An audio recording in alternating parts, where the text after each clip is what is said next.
So I'm welcoming everybody and the governor here to Lynn. I just want to say a couple quick things about the building that we're in.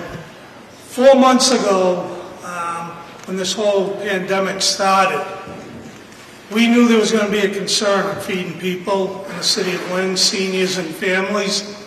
There's been over 1.8 million meals distributed out of this building since March. And the Salvation Army has just been so instrumental in making that happen. They're not just taking care of families here in Lynn, but they're also taking care of families in Nahat, Swampscott, Chelsea, Saugus, and Linfield. I mean, it's just been so overwhelming. And I also want to mention the outstanding job that our governor has done for us in Massachusetts.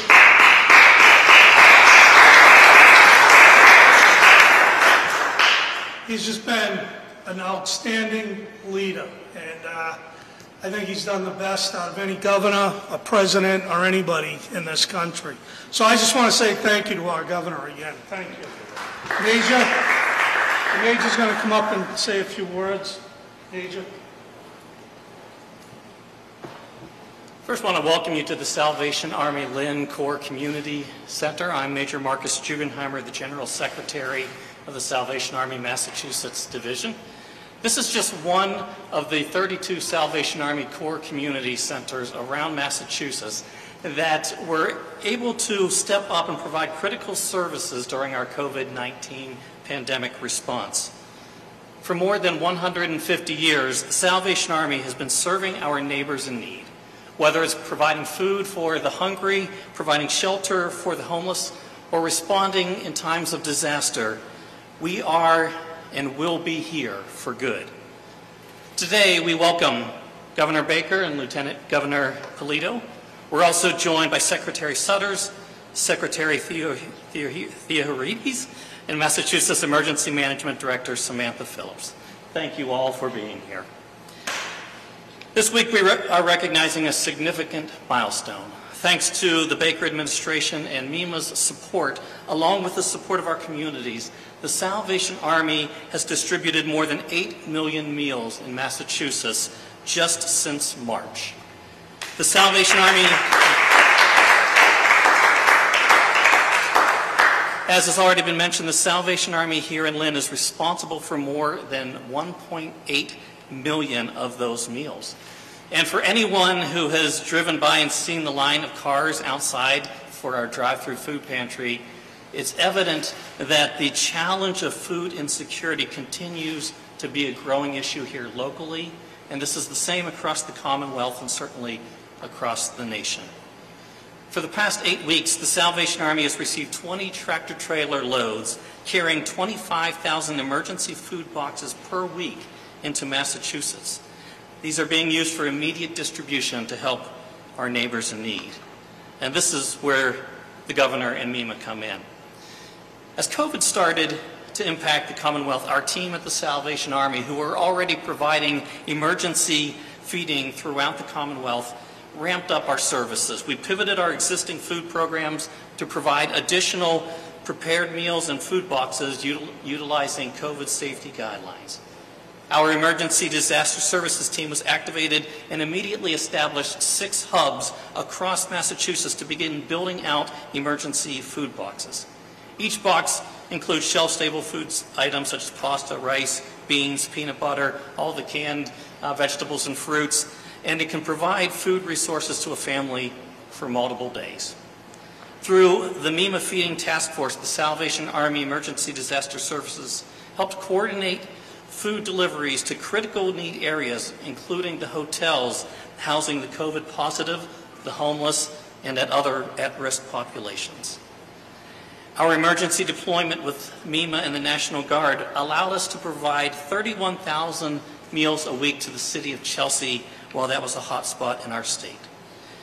As the needs continued to grow, food insecurity increased, and the cascading consequences of COVID affected more and more people, the Salvation Army and MEMA, through the Governor's Task Force, drafted a plan to provide an additional 225,000 emergency food boxes like the ones you see behind me to the Commonwealth.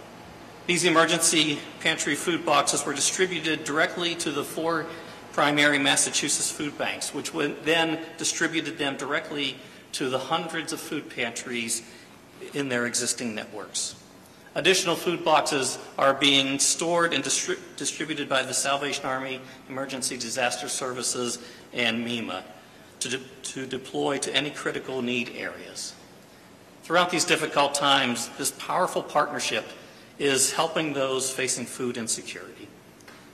The Salvation Army is here for good, and we are invested in continuing to address these immediate needs as well as the long-term impacts of this COVID pandemic. And now it is my honor to introduce and welcome to the podium Governor Charlie Baker.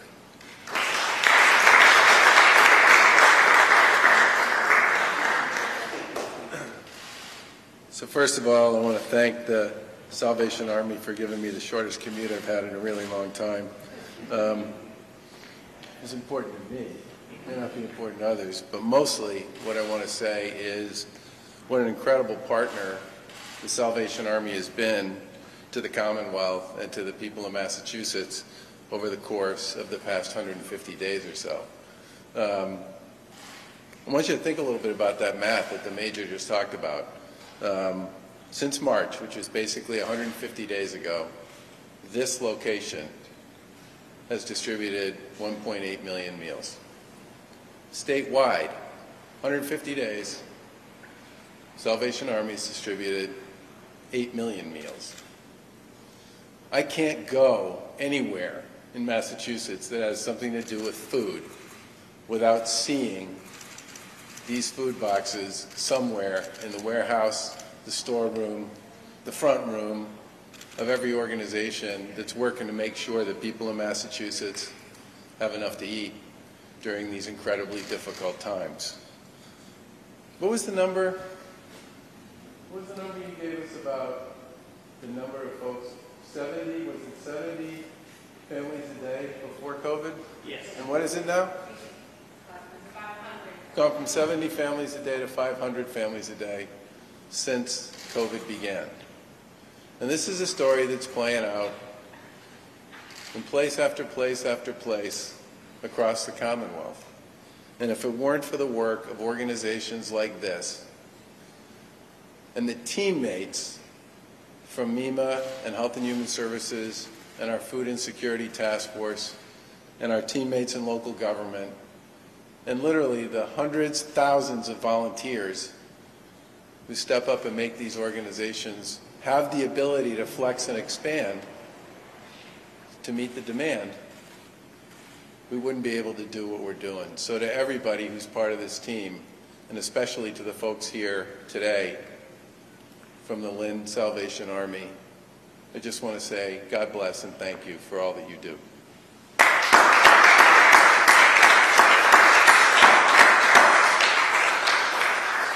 We just had a chance to take a walk through the food pantry operations and hear about the work. What's particularly interesting is if you actually look at the pantry that was operating before COVID, it's a nice, cozy, quiet little place where people could go in and sort of pick what they were looking for off the shelves. And in a very short period of time, you've managed to turn that from being a relatively small but effective delivery model to something that's been able to scale to do basically 10 times what you were doing before in a very short period of time. That 8 million meal milestone is an incredibly important one when you think about the work of the Salvation Army generally and the integral role they've played in helping so many of us provide relief and support for people here in Massachusetts. But I fully expect that over the course of many months as we go forward here with COVID, the Salvation Army will continue to exceed everybody's expectation time and time again. But before we talk about our program here today around food, I do want to give our update on COVID-19 cases, testing, and hospitalizations. Yesterday, the state reported that almost 8 million new people were tested for COVID-19. In total, we've delivered about 1.3 million tests Yesterday, there were 143 new positive cases, and that brings the statewide total to about 107,000. And the 7-day average for positive test rates remains at about 1.7%. There are currently about 513 people hospitalized for COVID-19 statewide, and 63 of those are in the ICU. The 3-day average for the number of patients in the hospital is down 86% since the middle of August. And as of yesterday, 4 hospitals were using surge capacity, but a lot of that surge capacity was med-surg capacity. It wasn't related to COVID. We'll obviously continue to monitor all of this data as we continue to reopen, but I do want to point out that when we reopened under the plan that was developed by our reopening advisory board, the Lieutenant Governor and Secretary Mike Keneally, we actually had a higher positive test rate 2.5 months ago than we have today, which speaks not only to the strategic decision-making that went into developing and implementing that plan, but it also speaks in a very big way to the work that's continued to be done by the people of Massachusetts to do the things that we know are most successful in containing the virus and reducing the spread. Wearing face coverings, distancing wherever you can, outdoors if you can be versus indoors, and taking advantage of every chance and every opportunity to spread the word and encourage others to comply with the rules that have been developed. And that, in some respects, is one of the most important elements of why I believe we've been so successful so far in containing COVID-19. I do want to talk a little bit about our Stop the Spread program, which we started on July 10th. That brings free testing to communities that have had high positive test rates in the past and low test results and lower numbers of tests lately. That initiative is up and running in 8 communities, including in Lynn, which is where we are today. The 2 sites in Lynn will be open through the middle of August. We know that targeted testing and tracing, combined with the things that individuals can do to stop the spread, can work. And in some respects, it's how Massachusetts and Lynn have been able to reopen at a point in time and continue to maintain the kind of positive public health metrics that we've been reporting daily now for almost 3 months. Now, with respect to our visit here today, obviously the partnership between the Salvation Army and MEMA and the other folks who are part of our Food Insecurity Task Force has done terrific work.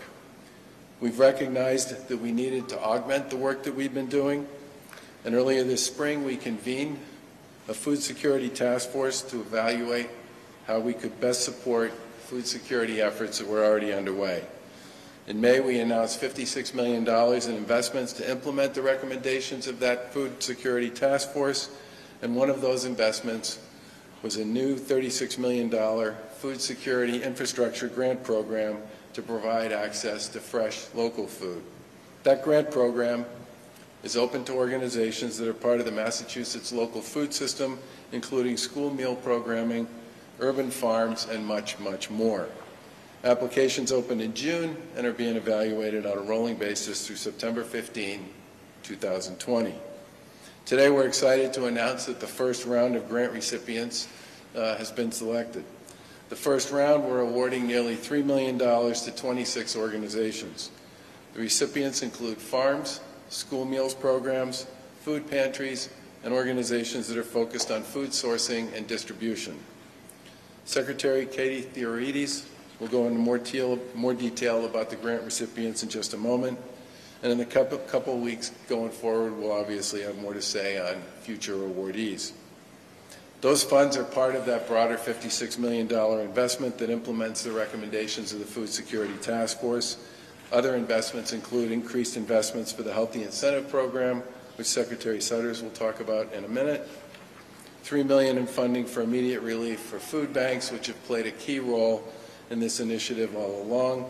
$12 million for the provision of 25,000 family food boxes per week through a regional food supply system, and each family food box contains 30 to 35 meals.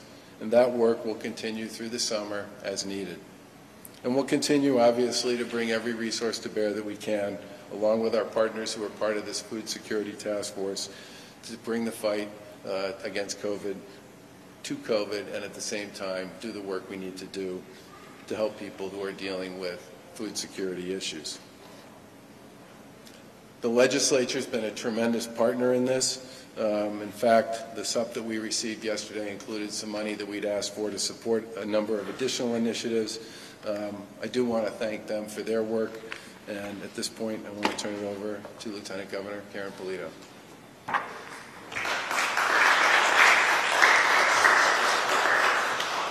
Good afternoon, and thank you, Governor. I wish to start by thanking the Salvation Army, board members, volunteers, and all who come to work in this outstanding organization. Your tagline, your hashtag, doing the most good, clearly defines who you are.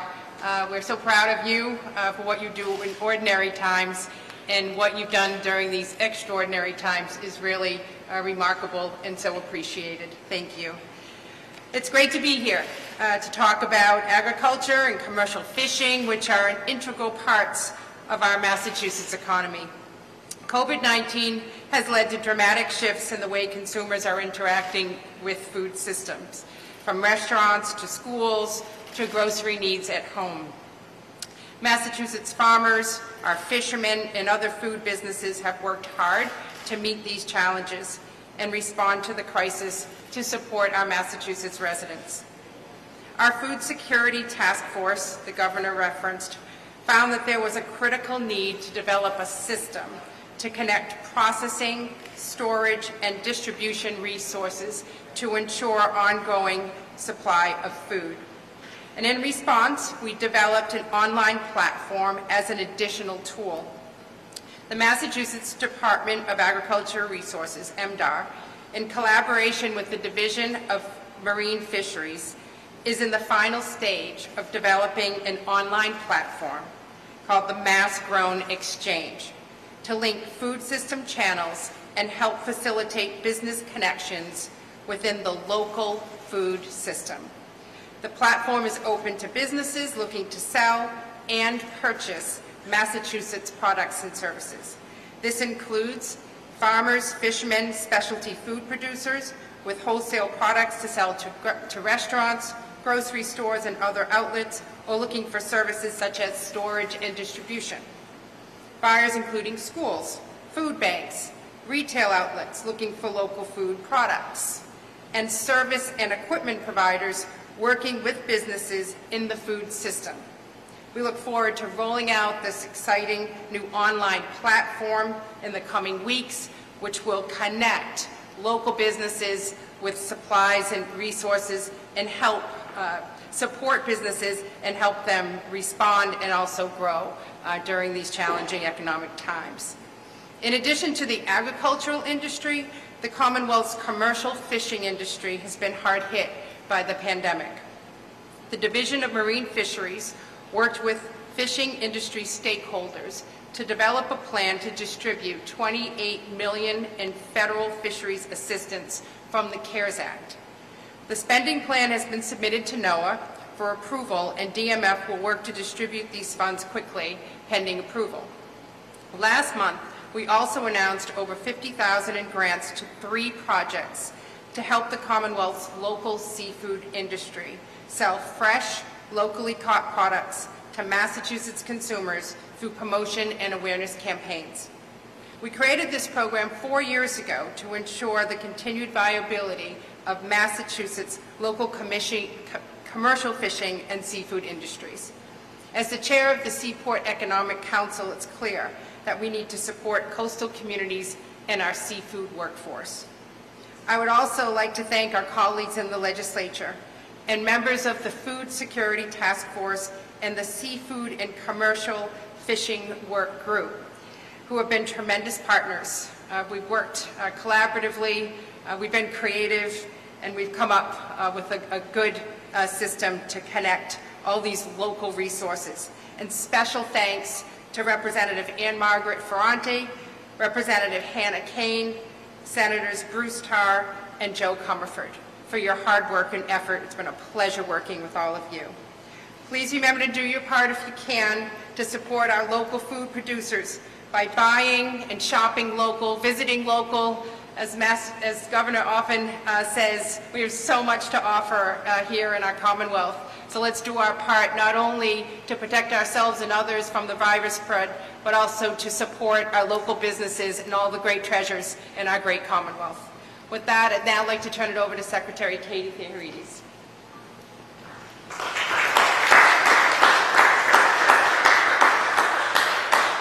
Thank you, Lieutenant Governor. It's an honor to be here today, and I think to echo the Governor's and Lieutenant Governor's words, your resilience, the Salvation Army's resilience in being able to really utilize your partnerships and step up to this new challenge, which is an unprecedented one, has been incredible to see. So we really thank you for that. The pandemic, as the Governor mentioned, has highlighted how important it is to invest in our local food system and ensure that the food grown right here in the Commonwealth especially can be distributed to our residents, to vulnerable populations, and to underserved communities. I'm really pleased to be here today to talk about this $36 million food security grant program a bit more, and our first round where we are releasing the first $3 million of the program. As the Governor and Lieutenant Governor noted, the program was developed as a recommendation of the Food Security Task Force, and the program aims to connect individuals and families throughout the Commonwealth to equitable access to fresh local food.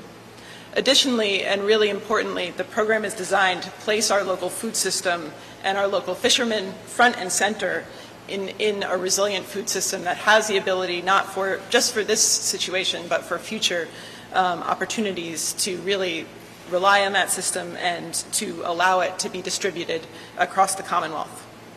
In the first round of the program, we're awarding almost $3 million in grants to 26 recipients, funding investments in technology, equipment, increased capacity, and other assistance to producers to help distribute food, as I mentioned, especially to vulnerable communities. And I'd like to highlight just a few of the programs that we're awarding today.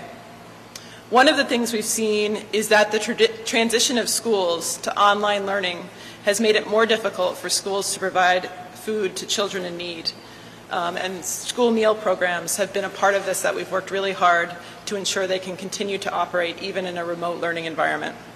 Several schools and school districts have received grants to address this issue through this grant award, including Springfield Public Schools, which is receiving almost $500,000 through this opportunity today for equipment and supplies needed to ensure they can continue to provide prepackaged meals to over 25,000 students, both in school and for students should e-learning be taking place in the fall. Food banks and pantries have faced unprecedented demands. That's something we're seeing here for sure, for their services as vulnerable residents face urgent food insecurity. And the Salem Food Pantry has been awarded a grant to fund the development of a new food storage and distribution warehouse. We're seeing obviously the need for these things to grow with food vulnerability, as well as the purchase of a new van to support expanded food distribution to food insecure residents who can't make it out to a pantry themselves. As the Lieutenant Governor mentioned, the Commonwealth's agricultural and fishing industries have faced significant difficulties during the pandemic. However, annually, about 20% of our sales in agricultural products actually go direct to consumers, and it's something that the Commonwealth is historically very good at when compared to other states. This is the highest proportion of direct sales in the country. Some farms and fishermen have responded to the increased demand for local fresh food options during the pandemic by expanding their direct sales capabilities. And we've seen this whether it is folks looking to buy fish directly off boats or the incredible increase in community-supported agriculture and farmers markets that's been really a new piece of this. So through this grant program, the North of Boston farm in Boxford is receiving a grant to expand the farm's home delivery model and expand consumers with language and cultural barriers by funding equipment and translation services for their products. Ward Aqua Farms, an aquaculture farm in Falmouth, has received a grant to build a walk-in cooler installation so that they can begin direct sales of shellfish to consumers. These are just a few examples of innovative, important projects. Sometimes they're very simple, but they're things that the producers haven't had the opportunity to invest in the past. Importantly, applications for these grants will continue to be evaluated on a rolling basis. So this is just the first piece of the opportunity. And so I encourage food producers and others within the local food system, whether you're supporting a school meals program, a food pantry, or an urban farm, to continue to send in applications. The program really provides this opportunity to strengthen the diverse food system we have now and continue to build on it for the future. So thank you. I'll now turn it over to Secretary Sudders.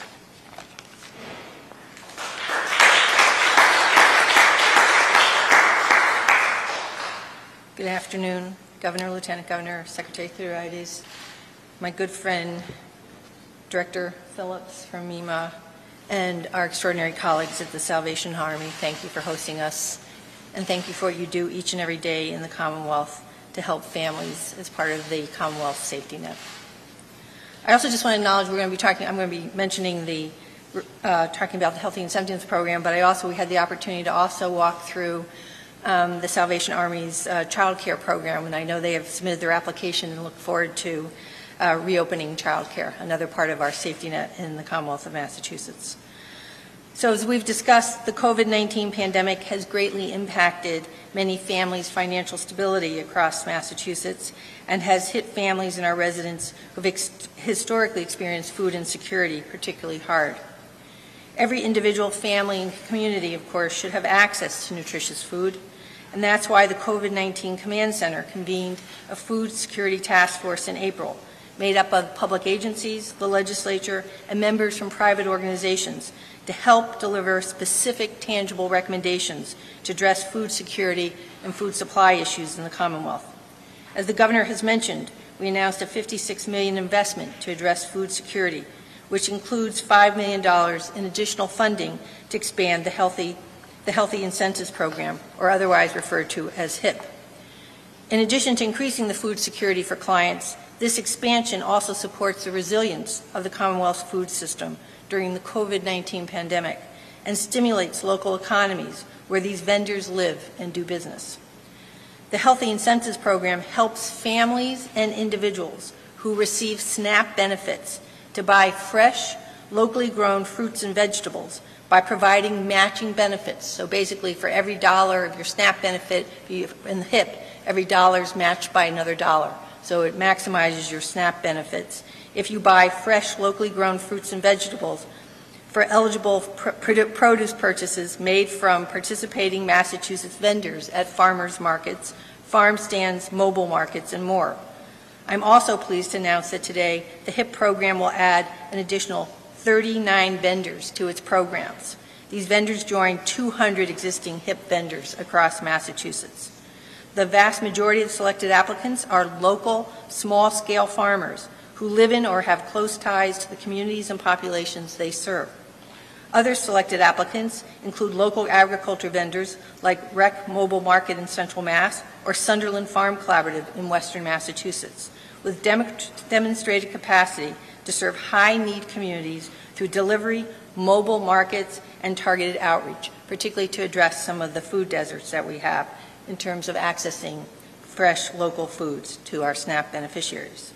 Vendors plan to serve communities in 12 of our 14 counties, and of the selected vendors, almost half will serve multiple communities, 2/3 will serve families in at least one gateway city, and almost a quarter serve towns that had no HIP access in 2019.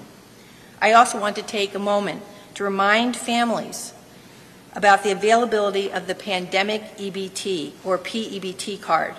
DTA issued the second round of PEBT funds to families not receiving DTA benefits at the end of June.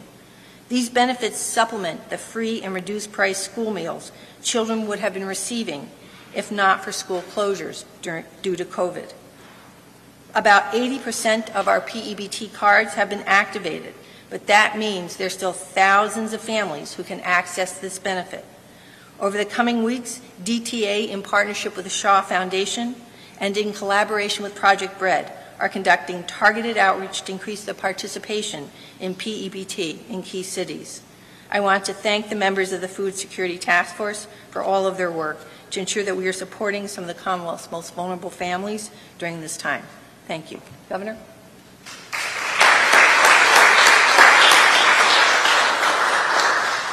Questions on this stuff? For me or anybody else? Governor, how will it work with the 3 school scenarios when it comes to food? Is the system that flexible? I think Kate talked a little bit about it, kind of what they're doing, but if you have these 3 different scenarios and you make the shift gear during the school year, I mean, one of the more interesting things I learned about food distribution in Massachusetts generally when we put this food security task force together was how much of this is done, the actual distribution is done at the local level.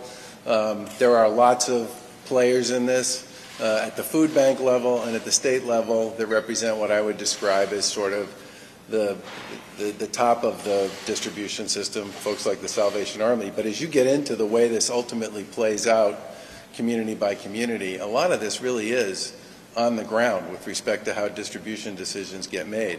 The second thing I would point out is many of the benefits that are available normally under traditional federal food programs are individual benefits, right? They're made available to people and families directly, and they can choose to use those benefits to purchase whichever way they want. And I think one of the things the PEBT card is all about is giving people resources in their hands that they can then choose to use to purchase in whatever way makes sense. Part of the success of the program generally here in Massachusetts has been the fact that people have been able to meet folks for the most part where they are on the ground in their communities, and the biggest challenge has been the volume increase, which we talked about here, but also the fact that the distribution system has to be safe with respect to COVID, which is part of the reason why you see so much of this being done by automobile. But I think one of the real benefits of the way this thing works is it does have the flexibility at the ground level to kind of meet people where they are depending upon whatever the particular approach a community pursues with regard to schools. Governor, can you address some of the delays some people are seeing in test results? Some are 4 to 6, even in some cases longer. Is the state doing anything about that to ramp that up? Well, first of all, the vast majority of the tests in Massachusetts are turned around in 24 to 48 hours.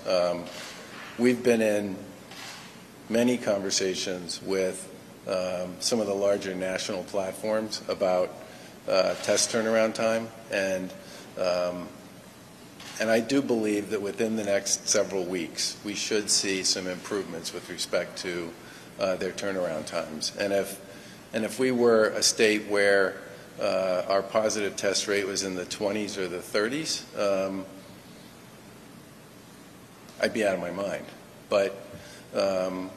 But the fact, again, that people have done so many of the right things to help us get our positive test rate down to 1.5%, while the turnaround delays are frustrating, annoying, and incredibly difficult for people who are waiting to get the answer, they are a little less dangerous than they might be if we have much higher positive test rates. That said, almost all the testing that's being done at the hospital, I think all that's within 24 hours, and a lot of it's even ready tests. I mean, a lot of that stuff's being done, turned around within a few hours. Governor, would you agree with the Red Sox, the Celtics, that the time has come for sports books, sports betting, and it could be a good shot in the arm for your bottom line when at a time when you need revenue?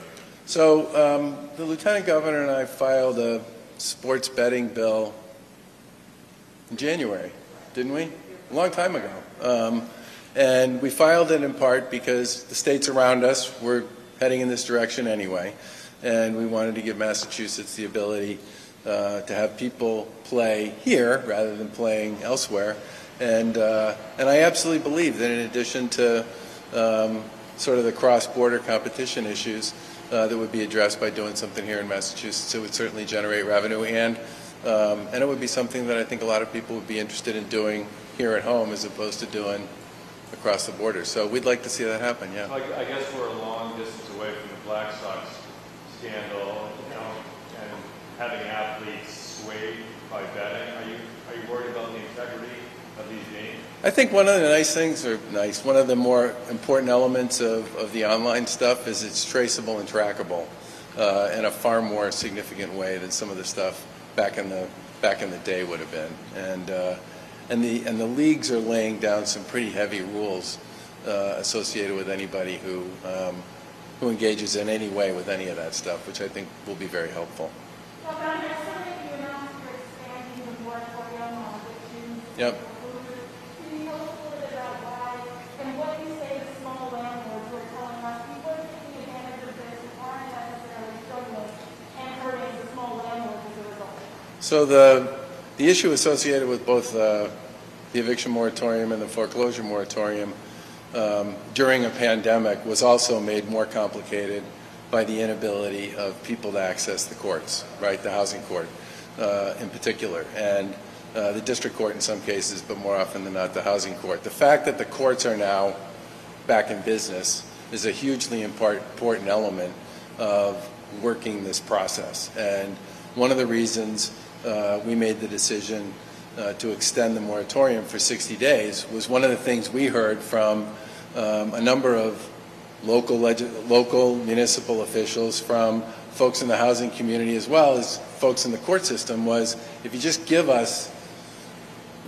the courts time to actually start to work the process on this stuff in the normal course, they will be able to answer and solve a lot of these issues for people as they work their way through it. We've also put, through a variety of initiatives, pretty significant resources out there to support, in many cases, some of the small landlords you're talking about. The RAFT program, for example, which is rental assistance for families in the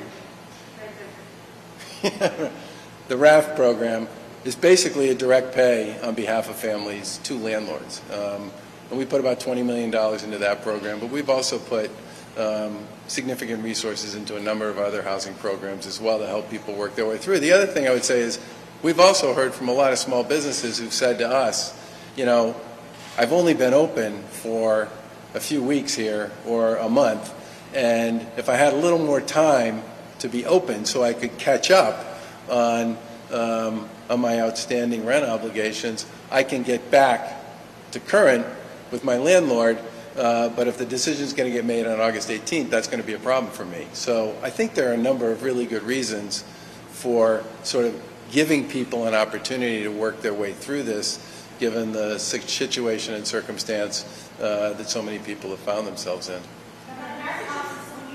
Yeah. Some cities have been reporting coronavirus cases rising in people in their 20s and 30s over the past couple weeks. Have you heard of that at all? Are you concerned about it? So we are currently doing a pretty deep dive on all of our test results from the past few weeks, and we'll probably have more to say about that later this week. But I certainly think that the people in Massachusetts, on balance, have done all the right things with respect to face coverings, distancing, and sort of basic infection and hygiene control opportunities.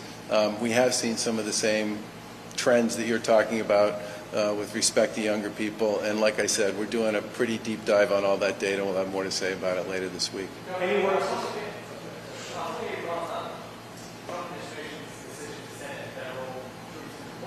Yeah.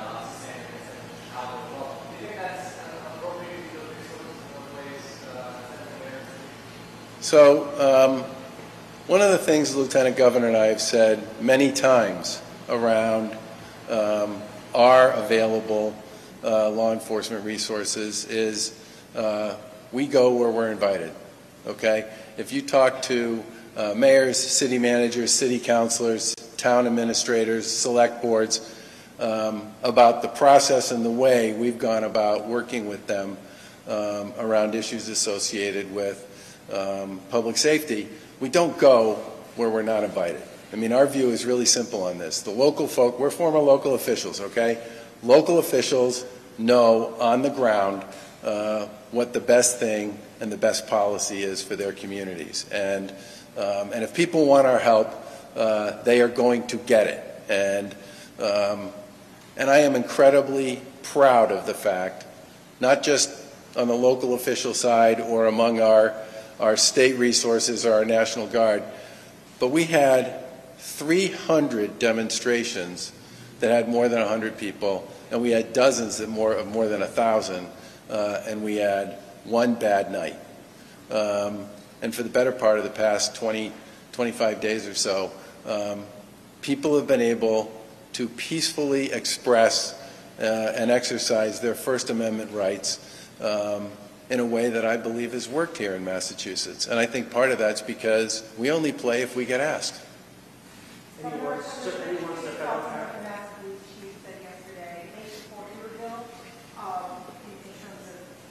Yeah. certification and things, but they say you've been silent for too long, and they also want you to stand up and support law enforcement. I'd like to respond to that. Well, first of all, we spent almost a year working with the Black and Latino Legislative Caucus and the law enforcement community to create a certification and decertification process in Massachusetts, which we need and we should have, because that becomes the vehicle through which you can actually identify and remove people who shouldn't be law enforcement officers and aren't living up to the oath and the performance of their peers.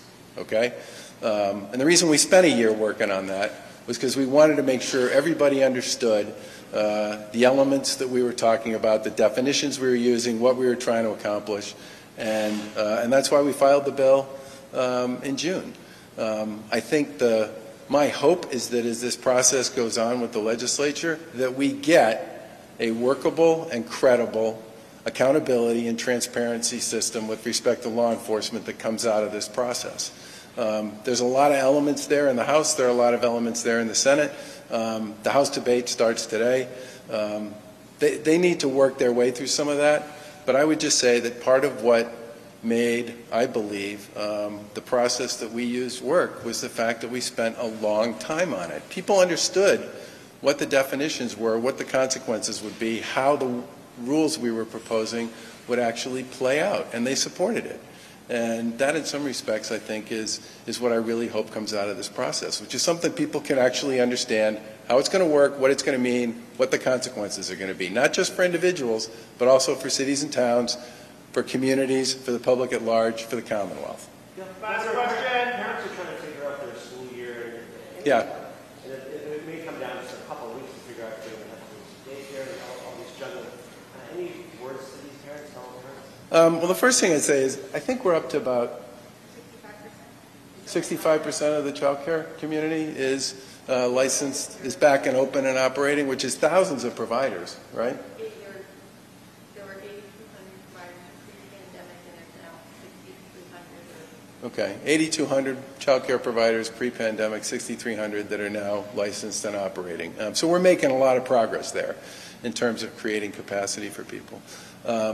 One of the things the folks at the Department of Elementary and Secondary Education have done, which I think was the right way to go, is they've said, look, based on what you hear from the public health folks, from the pediatric community, from a lot of the child mental health folks, is the socialization and the development issues associated with kids being in school are incredibly powerful and positive. And our goal should be to try to figure out how to make that work if we can. And we now have examples of how it's working in many school districts and in many countries all over the world. And there are big lessons to be learned from that.